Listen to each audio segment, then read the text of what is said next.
Is this a good time to buy real estate here in May 2017? Question I get asked all the time. People will say, well, gee, a lot of investors say your house equity is dead. It's a dead asset. You're not getting a return on it. It's a bad investment. A lot of people say, well, gee, I'm still emotionally drained from watching my parents lose their house in the last decade from all the real estate fraud and all this. I'm afraid of it. And they look at me and go, well, Williamson, you're a listing agent. Of course you're going to say buy real estate. I'm going to make more money. So we're going to watch a little video on Carol Rodoni here, who's the Bay Area expert on economy and real estate and all that such. But what I got today is my friend Jeremy Forcier. Thanks for having me. Senior Vice President, or more important to me, a loan broker, because he's good at it, for People's Home Equity. And how we got started as a listing agent, I say 8 out of 10 of my deals blow up because the buyer's loan broker drops the ball. Jeremy comes in and saves the day. As a matter of fact, now, don't correct me if I'm wrong, because I'm proud of this story. I won't. Okay. I promise. Okay. Is that was 2013 or 14, and I brought him so many loans as a listing agent for my deals blowing up. He flew me to Chicago to see a Cubs-Giant game, and I'm laughing, thinking, well, I should be flying him and his family to Hawaii or wherever they want to go because he saved so many of my deals. So, Jeremy, what do you think? Is this a good time to buy real estate? Well, so first of all, thanks for having me. Super appreciate it. And it's a great question. The answer is depends. And I always think that. I mean, whether it was you asked me this question in 2008, 2010, today, I think that it always depends because there's so much going on in life all the time that it makes sense for different reasons at different times. So you have to have more context, I think, to that question as to why are you buying. I mean, if you're buying because you're just scared and that's it, no, it's probably a really bad reason to do anything out of just strictly fear, right? If you need to buy something because you need a place to live and your rent differential is not going to be that much more than owning a house, yeah, you should probably totally look at buying a place. If you know that you're going to be relocated for a job in 8 months, but you really want to buy right now, I don't know, maybe you should look at waiting those 8 months and buy when you relocate somewhere else. So the answer, in my opinion, is always, it depends. I mean, it always depends on unique situations, whether you're an investor, an owner-occupied, it doesn't really matter. It just depends on a greater amount of circumstances and situations that are going on in your life.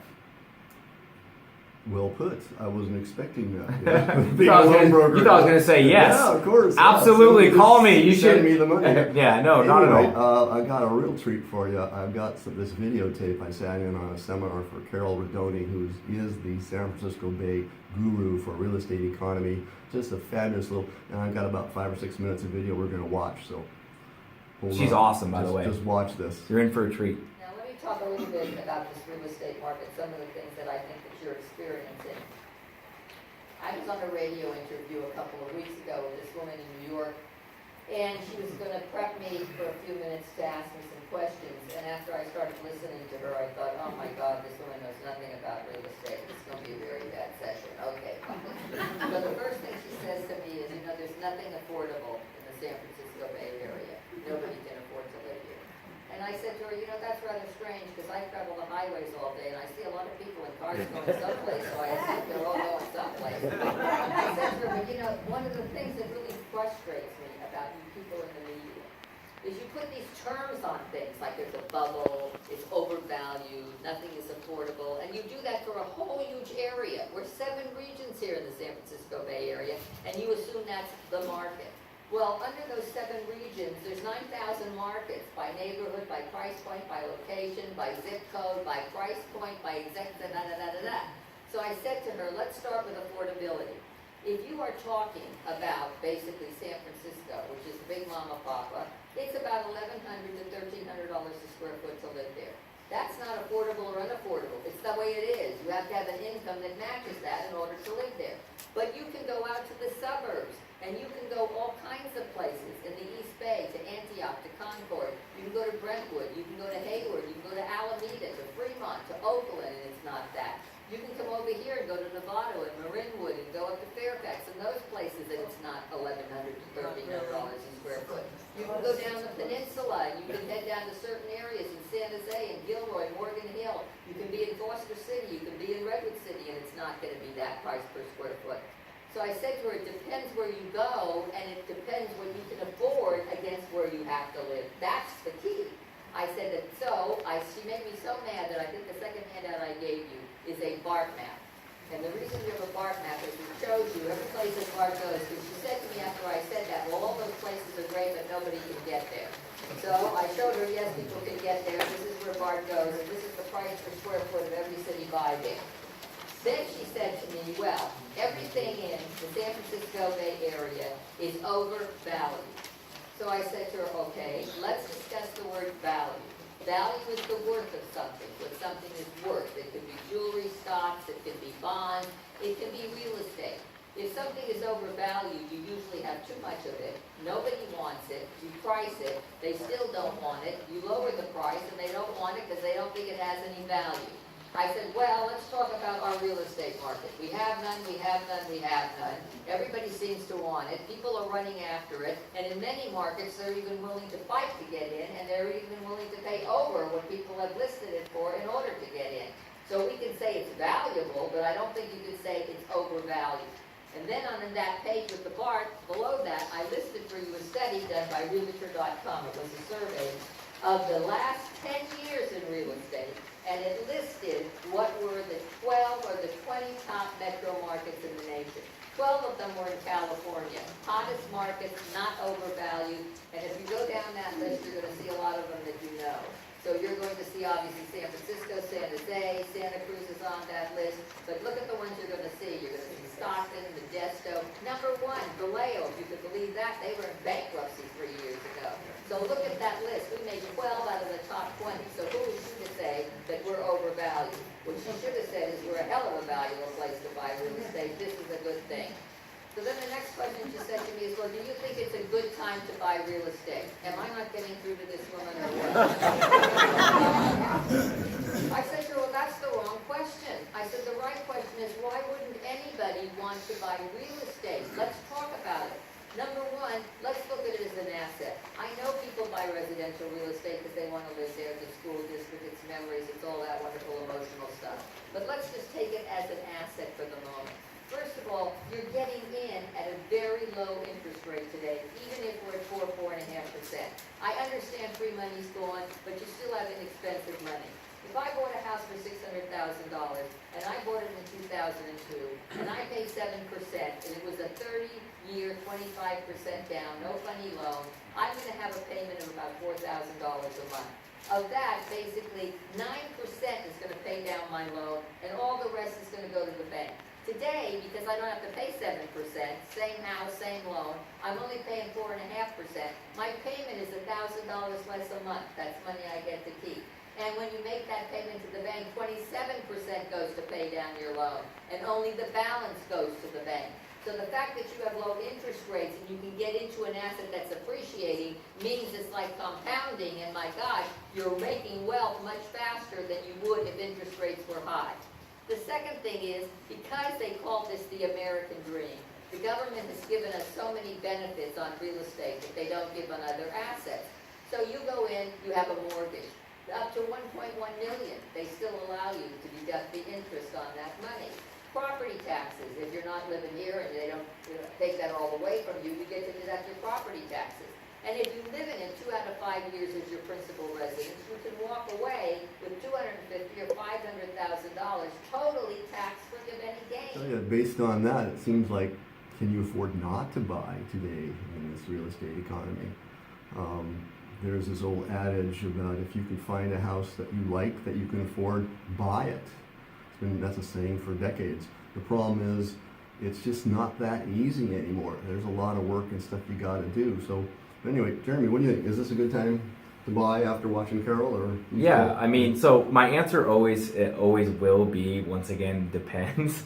But yes, I mean, Carol was phenomenal. I mean, she made some incredible points. I haven't heard it worded quite that way before, but especially talking about value, being overvalued, undervalued, or whatever it may be. I couldn't agree with her anymore. I mean, is it a great time to buy for you? I mean, the answer is yes, if you need a place to live and you want to live there for an extended period of time, and you can afford the monthly payments, absolutely, it's an excellent time to buy. That's a question that should have been asked about 15 years ago, 2002, 2003. Can you afford it? I couldn't agree more. 1.9% teaser rate. We Right. can afford it for 6 months if we pack all our house with roommates. My thinking is that if you can afford it and you're buying for the long term, I mean, Yes. I've worked with investors and speculators, developers, flippers, and yes, they make some money. Usually they make the money on the guy who's not as smart as them. Right. The guy that thinks they're smart, they're the ones that usually blow it first. But the way they make their money is in the appreciation. While they're Yeah. in planning or in construction, that house goes up 10 or 20%. Right. That's where they're making their money. Right. So I mean, I think that yes, on an investor side, that's an easier conversation about like, does it make sense or not? That's just the numbers, right. Yeah, because it's just strictly numbers. It's like, what's the cash flow going to be if I'm going to hold it, right? Or what's the upside if I improve it to X? So that's a little bit more clear cut. But for everyone else, because that makes up a pretty small percentage of the overall purchases that happen. And as stuff does get more expensive, not undervalued or overvalued, but as stuff gets more expensive, I think that people start to question those margins. It gets more difficult, right? Unless you live here where we do, and rents just keep going up higher and higher, just as prices do. So I'm seeing rents start to just take a little finally, breather well, a little they bit. need to. Yeah, I mean, that would be great, but yes, I think it's a phenomenal time to buy right now, to answer. I have the same conversation with every single one of my clients that ask me this question. I don't shy away from it at all. I mean, I think it's pretty simple. It's what do you budget for your monthly payment? What is your income? And what are your other expenses? And if you can fit the monthly payment into your monthly budget and still have money left over at the end of the month, yeah, it's a great time to buy. Because the one thing that people never talk about, outside of your tax write-off, which is phenomenal, right? Outside of the fact that it could go up in value, it's not guaranteed to, but history has proven that it does go up long-term, right? No matter what. But even if it doesn't, that's not guaranteed either, is that you're also paying down a loan with an extremely low interest rate. So you have sweat equity and then you have appreciation, right? You have what you're paying every single month, which is forced savings. And as you probably know, in America, we're not very good at saving on our own. So Right. I think it's another great vehicle that's really inexpensive that helps create wealth. So yes, if you can afford it, you can budget it. And I want to talk about the budget for 1 second too, Mike, if you don't mind. A huge issue that I see is that no one does a personal family budget. Just nobody. I mean, I ask so many people, especially first-time home buyers, what are you looking to spend on a monthly basis? And they always say, oh, I don't know. I didn't think about that. And it's fascinating to me because we've trained everyone to go, I want to know how much I can afford, okay? Well, how much you can approve someone to sometimes might be very, very different than what they think they can afford based on their monthly budget. So I find that forcing people to at least think about a monthly budget, we have a personal monthly budget that we are happy to give anyone at any time and help them with it so they can really see, like, what does my outlay look like on a monthly basis. So you have that just available so they can log into your website? And Absolutely. I can make that available for anyone. Okay. It's an Excel piece of paper. It's really simple, Okay. but very, very effective. And I think it's a great place to start for people to understand affordability versus max qualification, because you still have to live, right? You still have to be able to buy groceries and not have to rent rooms, like you said before, and stuff like that. So with all that said, though, the good news with this market is that, let me ask you this question. I'm sure you get it a lot. Do you think values are going to go down? Right? Do you get that question? Yeah. Right. Yeah. What's the future? What's gonna happen? Where is it going? And you know what? I'm going to answer that question in another video. Good. Just as I want to ask you right now, well, what can people do to get prepared if they're ready to get in the market? There's a lot of things you can do to give as a listing agent. It just irritates me to have buyers come in and they have a lousy loan brokerage Right. and a lousy cover letter, and it just hurts me because I don't know if the buyers are really qualified or not. Mhm. And if we got multiple offers, they're not getting the deal. Right. And maybe they're the right person. I just don't know. So, but I want to ask you that, but let's do another video on that. That sounds great. Yeah, That okay. sounds great. Absolutely. Yeah. So, what can people do to prepare? Is that They can what call your you, question what they was? can do. Well, you can call me. Yeah, that's what I'm gonna say. If you wanna get ready to get into this market, call Jeremy. So how are they gonna get a hold of you, Jeremy? Easiest way, I'll give you 3 different ways to get a hold of me. Cell phone, 415-717-7155. You can call me, you can text me there, it's perfectly fine. Email is jforcier, that's JFORCIER, at peopleshomeequity.com. Or you can just visit my website at jeremyforcier.com. Great, Jeremy. Always a pleasure hanging out with you. Thanks so much, my and, man. And I'll tell you, if I see his name on your loan broker thing on one of my listings, you're at the top of the pile. Awesome. Look forward to Great taking to care of see you. you. Thanks for having me. Take care.